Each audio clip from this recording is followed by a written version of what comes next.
Good morning, church. Happy Sabbath. If you will turn with me to the book of Esther, but we're going to be reading from the chapter 4 of the book of Esther, verses 14 through 16. Okay. For if thou altogether holdest thy peace at this time, then shall there enlargement and deliverance arise to the Jews from another place. But thou and thy father's house shall be destroyed. And who knows whether you are come to the kingdom for such a time as this?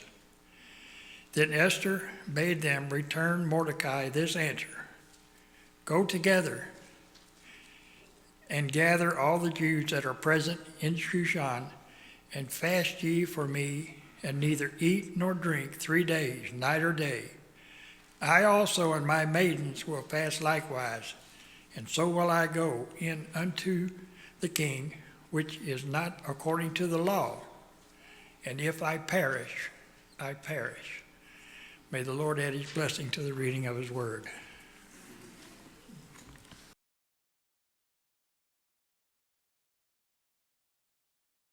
It is important to be in the right place, at the right time, and do the right thing. Would you agree with me? I remember I was 3.5, literally.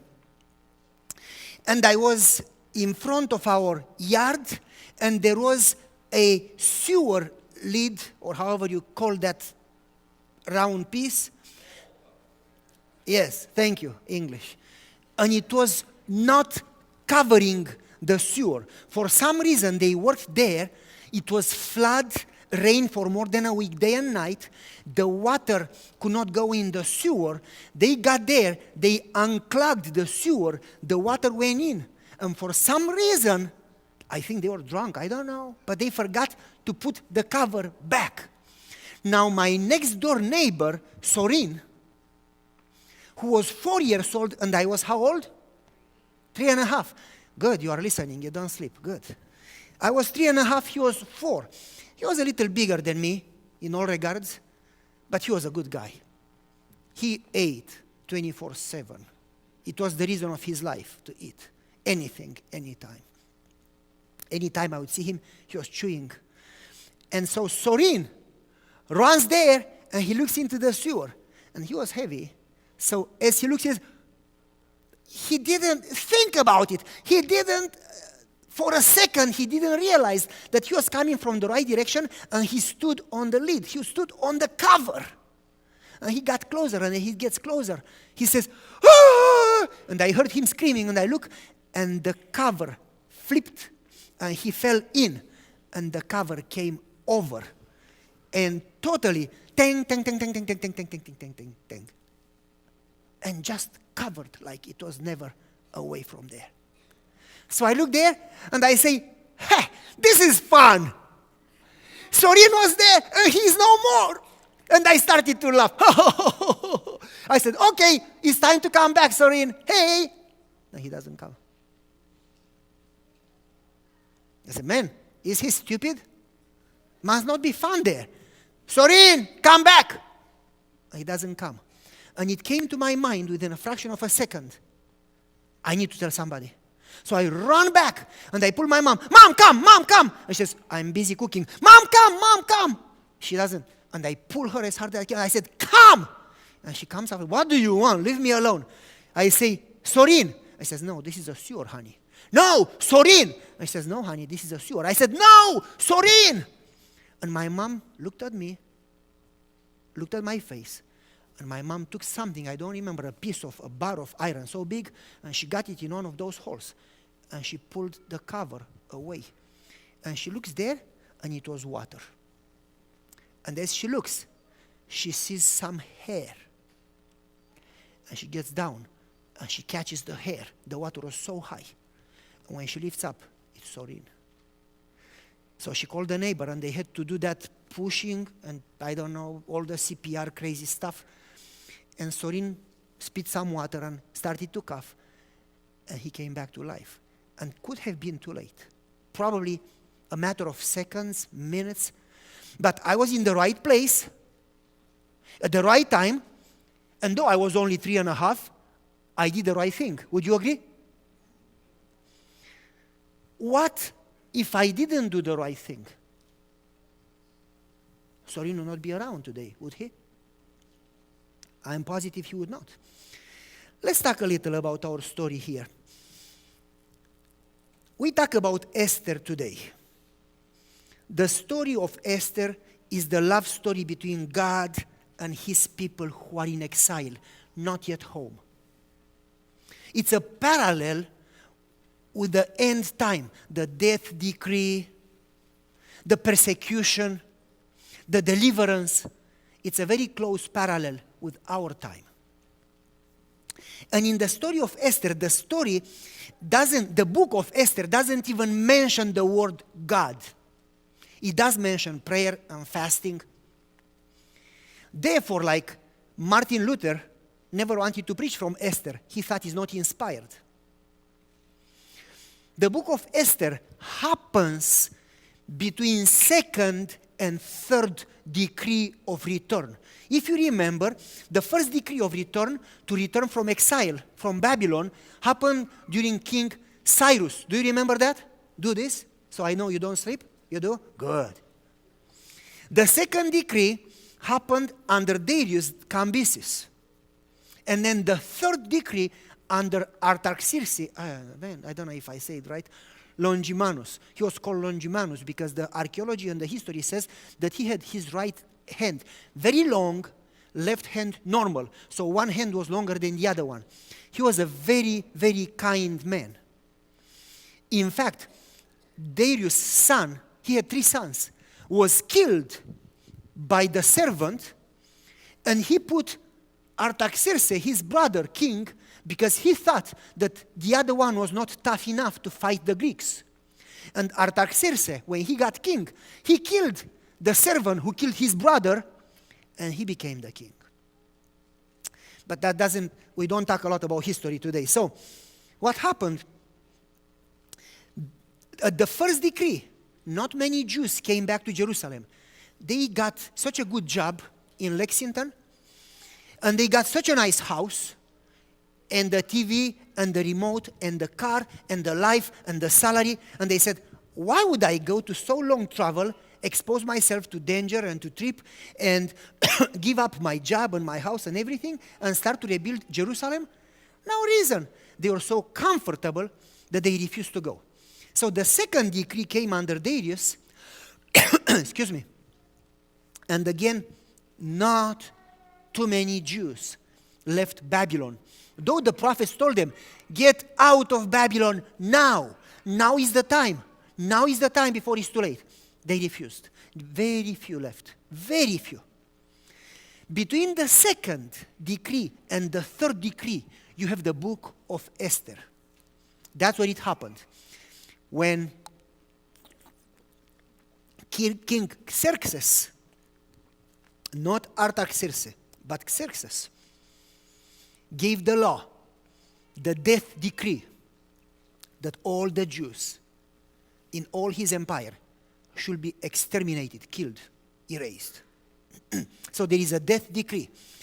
After that death decree, when Artaxerxes becomes king, they have the call, the decree again, the third decree to go, and then that's when the biggest group under the leadership of Ezra, they leave and go to Jerusalem, and then Nehemiah comes and helps them to finish the construction. I hope you can see the picture. Who are these kings? King Xerxes, during Esther's story in the book of Esther, is Ahasuerus or Ahasverosh, and his father is Darius, known as Cambyses, the one who took Babylon that night when Belshazzar saw the handwriting on the wall. So the father of Xerxes is Darius, who took Babylon. You remember? He married Cyrus' daughter. Okay? And the son of Xerxes, our king from our story, is Artaxerxes, who gave the third decree. And at 457, actually year 457, that marks the longest, most important prophecy in the Bible. In fact, if you remember that prophecy, how long is the prophecy? You remember? 2,300 days, that in Bible means years. It starts in 457, 500 years in advance before Jesus was born. It predicts precisely when Jesus would be born, when Jesus would be baptized, when Jesus would be crucified, and when the gospel would go to the Gentiles. That's the most important prophecy in the Bible. And the prophecy predicts actually 1844, when the judgment starts, the beginning of the time of the end, the Day of Atonement. So, let's go to our story. What happened in the book of Esther? Xerxes is not somebody to mess with. He was in history, a very rough king. In fact, I give you a story that history talks about, the Bible doesn't. He ordered his soldiers to build a bridge so he could go easier to the Greeks and fight them.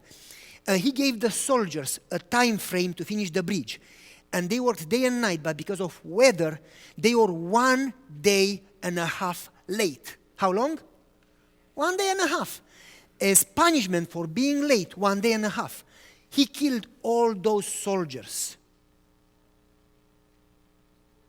He went to them and said, 1 day half, you learn to obey your king. And he executed all of them. And then he put other soldiers and said, I want you to finish in half day to teach the others a lesson. And they did. People feared for their life when they came in front of this king. He was a tough dude. Okay, so going back to the story. Xerxes, in our story, he is a tough king. You cannot mess with him. And he is during the war with the Greece Empire. Medo-Persian Empire and Greece Empire at war. In the first chapter of the book, he is during the war council. He is meeting with his advisors, and he has a council how to attack the Greece.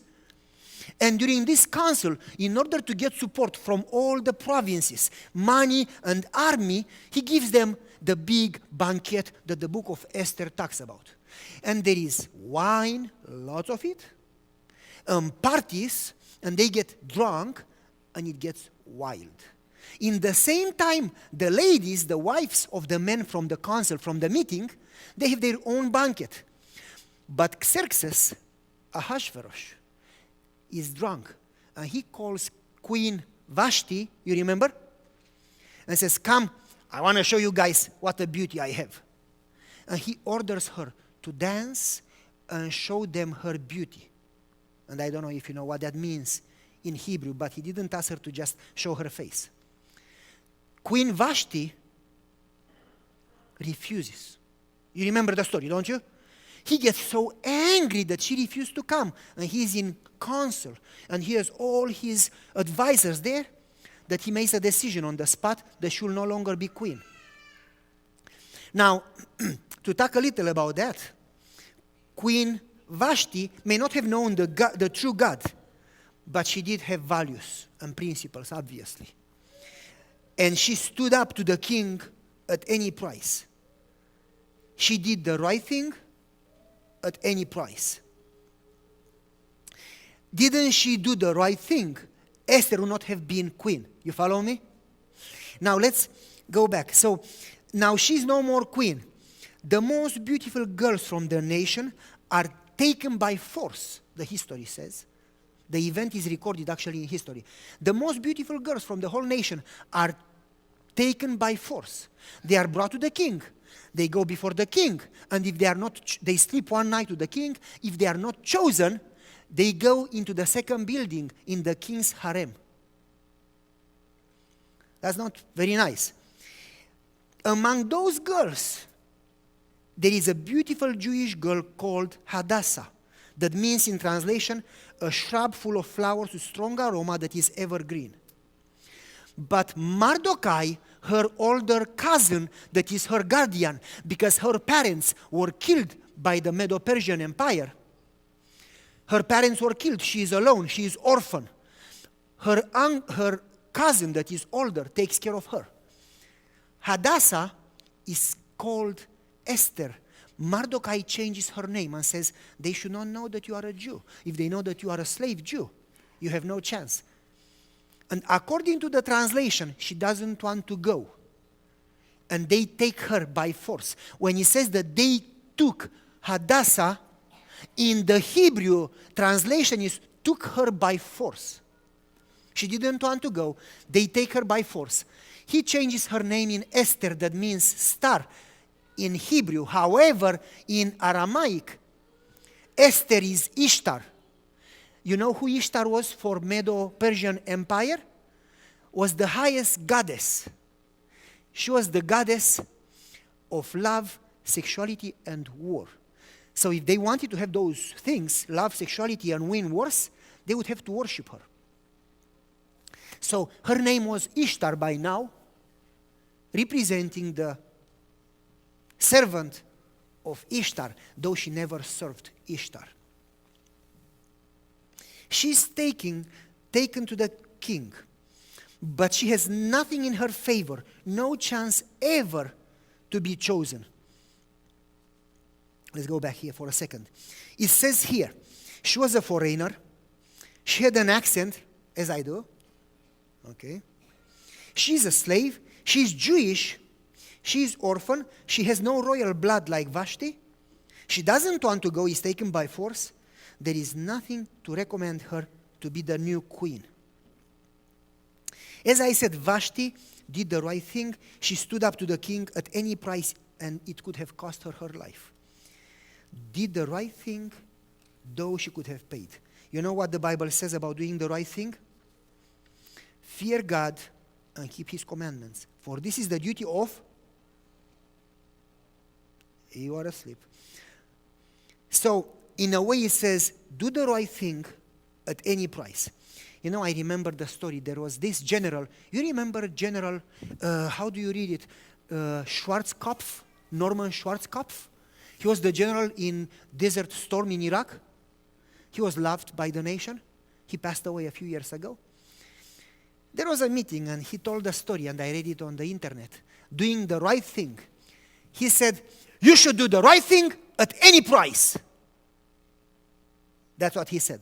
He said, when they called me to Pentagon in the beginning of my career, way long ago, he said, after a week of being called to work for the Pentagon, he said, my boss called me and said, I go to India, take over until I come back.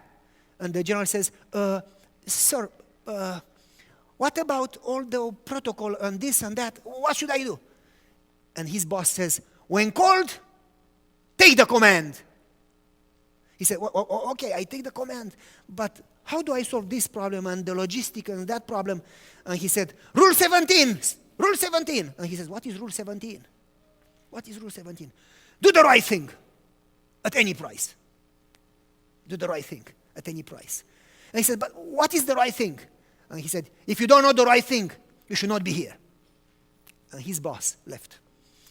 And Schwarzkopf said to the audience when he told the story, you can watch it on the internet, he said, that's the best. My entire school and college and masters and everything didn't teach me this. And he said, that was the best leadership course ever in my life. Do the right thing at any price. Vashti did the right thing at any price. And by the way, God calls you to do the right thing at any price, and it's going to cost you. For instance, Joseph did the right thing, and it cost him. Yeah. So, let's go back to our story. Mordecai, the cousin of Esther, has an impact in the story. What happened? Mordecai discovered a plot that somebody wanted to kill the king. You remember? And Mordecai saved the life of the king. That has an impact in the story bigger than we know. If he didn't save the life of the king, the whole story may have been different. The king one night could not sleep. That has an impact in the story. Would you agree? So let me say, this is where I'm going. These things seem to be isolated, independent, small events. But in fact, nothing happens by chance. None of them are isolated. In the big picture, in God's plan, he puts them all for a reason. And they all work together Because God knows the end from the beginning. He knows the big picture. And in the big picture, God put these events to prepare the outcome. You may think that what happens in your life happens by chance. They all work together in God's plan to prepare for the outcome. Hold on a second, just be patient. We'll get there. So a chain of events that they all seem to be not connected, but they all work together for the benefit of God's people. Who comes in the picture? Haman, the valiant, the noble. This Haman has expectations to be worshipped. Mordecai refuses to worship him. Haman hates Mordecai. Haman wants to kill Mordecai. You remember? He's not happy to kill Mordecai. He gives a decree to kill not Mordecai alone, but his people, the entire Jewish nation. Exterminate, eradicate them, erase them. In this time, Esther is called into the picture. In the right time, at the right place, to do the right job. Don't you think that she was the person for the job? Well, let me tell you, she was not. In that culture, according to the law, you find it in history, you find it in archaeology, and you find it in the Bible. According to the law, women in that pagan nation had no value. The law says that women were not considered worth to speak in a meeting, to come in a meeting, or to be used as witnesses in the court of law. Women had no value whatsoever. If somebody came before the king uncalled, he was supposed to be killed. That was the law. No discussion. Now, if you came and the king was alone, you could have been forgiven if the king gave you the scepter. But if you came and the king was meeting somebody or was during a council, a meeting, he could not forgive you because it would create a precedent. It's not just that you put the king's life at risk, but it would create a precedent and others would do the same. So you are supposed to be killed. Now add to that law the fact that she was a woman. And the law specified, not even the queen, the wife of the king, not even the mother queen, the mother of the king could come to the king uninvited. Did you hear what I said? You know that from the Bible, don't you? Well, I tell you also from history. Not even the mother or the wife of the king could come uninvited. If they came, they were to be killed. Period. That was the law. Could not have been changed. The law of the Medes and the Persians could not be changed. So, she is woman, she is a foreigner, has an accent, different color, different accent. She is from a strange nation, a slave. She has no royal blood, she is not invited, and the king is not alone. He is during the war council. And she shows up. By the way, if you got the impression that she came to the king when he was alone, walking, you are wrong. It says that he was in the front court. He was in a meeting. He was in a meeting when she showed up. She was supposed to be killed. But she decided that she was called for that and she will do the right thing at any price. God put Esther in the right place at the right time for a specific purpose. She was not chosen for her qualification. She had nothing to recommend her. God called her in spite of all those disadvantages. Listen carefully, church. God doesn't call the qualified, but He qualifies the called. Did you hear? God calls people not because we are so good. God called a donkey at one time in the Bible to speak, you remember? A donkey could have nothing to be qualified for God's work. Esther was the donkey of the day. Like me now here, I'm the donkey of the day. Yeah. Listen carefully, church. No one is chosen for being good. In fact, if you think you are good, you are not qualified for God's work. But we are called just as we are, chosen in spite of all our flaws and weaknesses. Our call is not based on who we are and what we can do, but on what God can do, and how much we allow Him to work through us. She was not called to be the queen. She was not called to get the crown. She was not called to get the crown, but listen carefully, to get the crown for a job. You are not called to be saved. Yes, you heard me right. You are not called to be saved. You are called to be saved for a job. God didn't call you because He cares for you and doesn't care for the others. God called you to be saved so you could save. So you could save. Let's continue.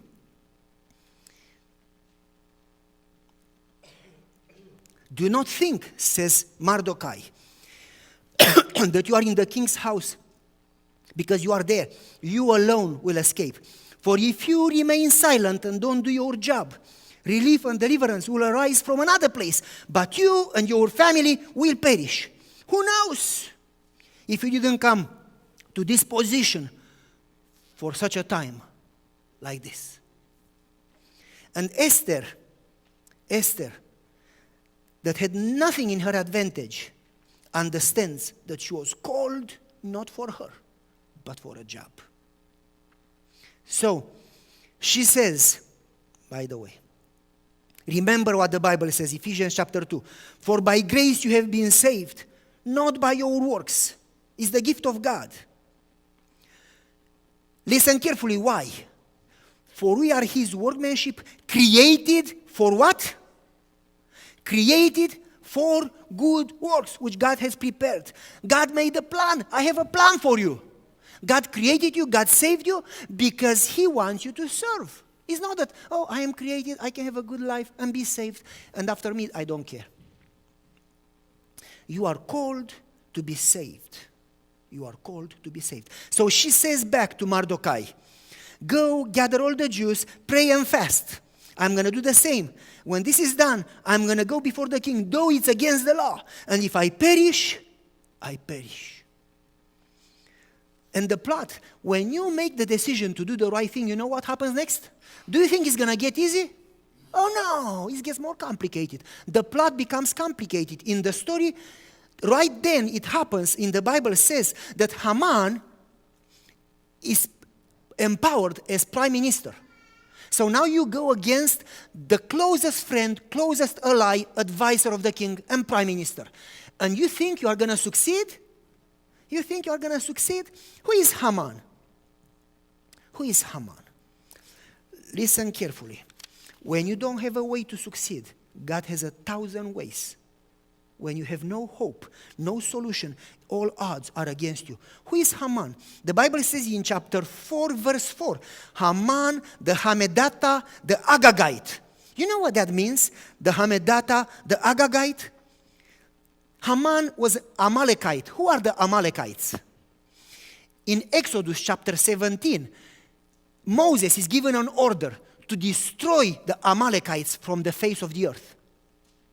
But if you go in history and archaeology, the Amalekites were the nation that were declared Satan worshippers. Did you know that?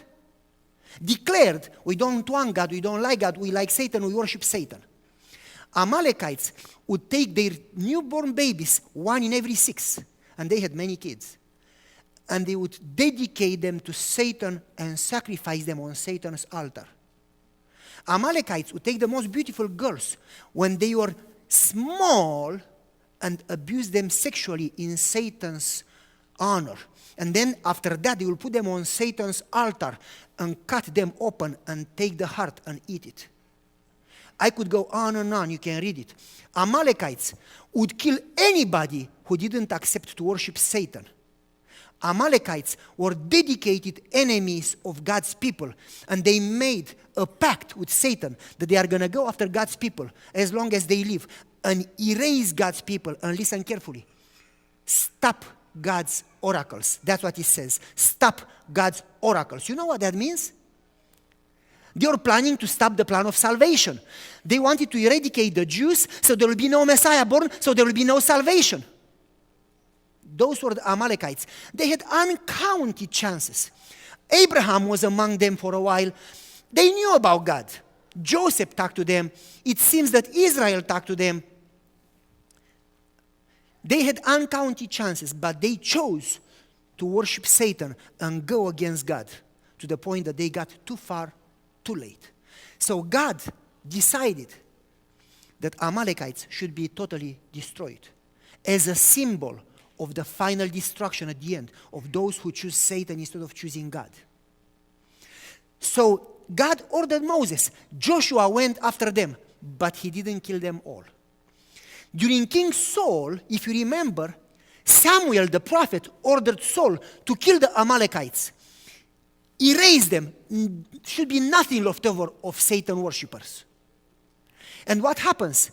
Samuel comes and says, what is that noise in Samuel chapter 15? And King Saul says, well, I killed everything, but I saved some of the best sheep, for sacrifice. That was a lie. He didn't keep them for sacrifice, he kept them for himself, the Bible says. And I kept the king and the queen. The king name was, you remember? Agag is right there. Agag was captured together with the queen. According to the history, the queen was pregnant. King Saul refused to kill Agag, the king of Amalekites, and the queen, his wife. So he says to Samuel, I saved some of the sheep, and I saved the king and the queen, so they will be our slaves to wash our feet. And Samuel said to him, what did he say? By the way, Agagites, or the kings and the queens of the Amalekites, the royal blood of the nation. Their goal was to completely eradicate God's people, listen carefully, annihilate God's oracles, destroy God's plan of salvation. By the way, they have tried that again and again and again. In Egypt, they tried to do that to stop God. Satan tried to stop God's plan when he killed the children, didn't he? At Jesus' birth, Satan tried to stop God's plan. If Satan would have managed to stop the plan of salvation, that would have affected everybody. Would you agree? Not just the whole earth, the whole universe. And by the way, the universe is big. Huh? Yeah, I know how big it is because I got the number from the internet, and internet is always right. Yes. Samuel said to King Saul, obedience is better than sacrifice, and to heed is better than the fat of rams. Basically, Samuel said, you should have done the right thing. You didn't. And that's going to cost you. Going back, Satan tried to stop God's plan, and that would have affected the whole universe. You know how big is the universe? If you go to the speed of light, that is 671 million miles per hour. If you take the speed of light, by the way, from Earth to Sun, 150 million kilometers, it takes 8 minutes to travel with the speed of light. If you go across Milky Way, our galaxy, it takes you 100,000 years to travel with the speed of light to cross our galaxy alone. And if you go, by the way, from our galaxy to the next galaxy, Andromeda, it takes you 2.5 million light years to travel to the next galaxy. And that's just the neighbor galaxy, next door neighbor. And the visible universe, what they say on the internet, if you take the national debt, about 18 trillion, is growing fast, don't worry, it's going to be more soon. If you take the 18 trillion and take the speed of light and you multiply, you get the visible kind of 7 multiplied by 10 at the 21st power, and you get that long number. And that's to travel 7 by 10 times at the 21 power with the speed of light, just to travel to reach the point that you can see. And the universe is bigger than that. That's the visible universe. So, now listen carefully. Listen carefully. They wanted to destroy God's people. King Saul didn't. Samuel took the sword. What did he do? He killed King Agag. Does your Bible say that he killed the queen? It seems, according to history, to other historical writings, that the queen managed to escape, to run, and she was pregnant. According to history, Haman was the great-great-great-grandchild of Agag, the queen that was not killed. And now Haman, the great-great-great-grandson of King Agag, takes the role of the avenger. And he continues the same task. I'm not going to kill just Mordecai, but the whole nation, Jewish nation. I'm going to eradicate God's people. Should be no Christian whatsoever. Should be a dead decree. All of them should disappear. So, now listen carefully. King Saul was from the tribe of Benjamin, from the family of Kish. Esther and Mordecai were from the tribe of Benjamin, from the family of Kish. Doesn't seem strange to you? That if that one failed to do the job, God gives them another chance to finish what they didn't? All of this, they are by chance, do you think? So what happened next? If you remain silent, you and your family will perish. Who knows if God didn't call you for such a time like this? And she says, I go, I do my job, and if I perish, I perish. The word that Mordecai used, how do you know that if you're not called for such a time like this? Is the word that in John chapter 12, verse 27, Jesus says, I came for this hour. But that's in English. In Greek, translated, I came for such a time like this. Jesus is quoting Mordecai, word by word. Church, God will require personal service at the hands of everyone to whom He entrusted His truth. Not one is excused. He will accept nothing short of yourselves. You must work to save souls. Everyone who claims to be a servant of God is called in His service, as each day was the last day. Another quotation, and then we finish our story. To every household, every school, every parent, every teacher, every child, every family, every Christian, everyone, I don't care, age, education, anything. To everyone upon whom the light of the gospel has been shone, comes at this crisis, in this time, the question that was put to Esther in that crisis. Who knows if you have not come to this place for a time like this? God says, I know the plans I have for you. He doesn't refer to the plan of salvation. He refers to the plans that God has for you to work. God is calling you to serve. God, the Creator and the Redeemer. Remember what Esther said in the movie when she talked to Haggai, the servant who was in care over her. He said, you are not going into the bedroom of your husband. You are going into the court of the king, an angry, powerful king during the war council. You are going to die. It's against the law. And she says, I go as David went before Goliath. That's a story. That's impossible. You will not succeed. And she says, you know what I like about the story? It's not that David fought well, but that he believed well. Basically, she says, I go not because I am good, but I go in faith. Church, who told you that God called you because you are good? None of us are good. We are the donkey of the hour. Starting with me, everyone. God called you in spite of how we are. Because our job is not based on our qualifications, but our job is based on God's call. And He says, go, and if you go, it's conditional in Greek, I will be with you. And just the verse before, God says, the whole authority in heaven and earth has been given to me. Go, and I will be with you. Basically, Jesus says, I have the power. Go and don't worry. Just do the job.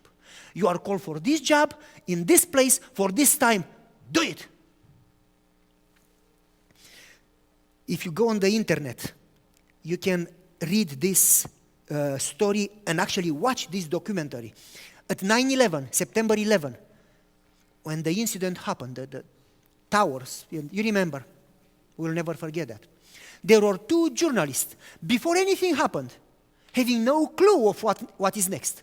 They went to the fire department and they proposed that one day they are going to watch the fire people, how they work. So two friends, journalists, did you hear the story? They went to the fire department and they are watching and they talk to the fire guys. Can we follow you today and write an article about how you work? And they said, yeah, you can. So one journalist follows a fire truck that goes downtown to put off a fire from a little business, a little restaurant. And as he's watching, as they put off the fire, he hears a plane. He says, planes in downtown? Never. What is wrong? And he puts the camera up and he sees the plane going into the tower. That's the reason you had on all those TV channels, you could see the plane, because that journalist happened to be there. And he says, oh my! And you hear in the documentary, you hear his voice, what happened? And he runs into the tower. And later, you hear a bad sound and darkness. And you hear him, I think the tower collapsed and I am inside. But he was in a location where a few people, very few, were saved. And that journalist actually was saved. Now the other one stayed in the fire department building.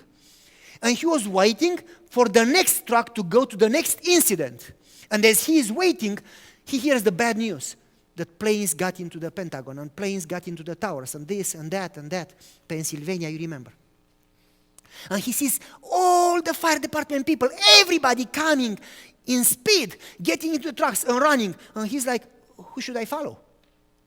And as he says that, who should I follow? They are gone, moving quick. And he sees an older man coming, gray hair, and he takes a hat, he takes the costume, and he says, who are you? You are the last one here. He says, well, I'm the former captain of this station. I was captain for over 50, I don't remember, not 50 years, I don't want to exaggerate, I don't remember the number. I think he said 25 years, I don't remember. Don't quote me there. He says, I was the captain of this department. I am retired. I heard what happened. He says, you are retired, go home. And the guy looks to him and says, I've been trained all my life for this job. I've been waiting all my life to be needed. This is my city. This is my people. This is my job. This is my training. This is my call. This is my time. And he got into his car and he went there too. And the last journalist followed that guy and recorded everything. Church, Esther said, this is my city. This is my people. This is my training. This is my time. This is my call. I'm going to serve. That's the reason I was called. Not to be a queen. Church, this is your city. This is your training. You are not here by chance. This is your time for such a time like this. God is calling you. You have been trained for this. This is your mission, and this is your time. This is your call. If you don't come, the deliverance would come from a different place. But if you go in faith, not based on who you are and what you know, but based on who God is. Too often we forget what a God we have. Based on who God is, if you go in faith, God says, I will be with you. Remember when Esther went against the law before the king, she got the golden scepter and she saved her people. That's the promise. The king is going to give you the golden scepter and God is going to use you powerfully. Let's pray together. Father in heaven, we look to self and we have nothing that would recommend us for this type of call. But Father, when we look to you, though we cannot fully understand, we cannot even grasp a drop of your glory. We know, Father, that you are the creator of the universe. We know that you are our Redeemer. We know that the time is here. Very soon is going to be a Sunday law and the decree. And very soon there will be plagues. Sooner than we think, it will be the second coming that the Bible talks about. We know that according to the Bible, these things will happen soon. And we know that you called us to serve. We are called for a time like this. So, Father, we pray that you help us commit ourselves to service in faith based on who you are and your promises. In Jesus' name we ask. Amen.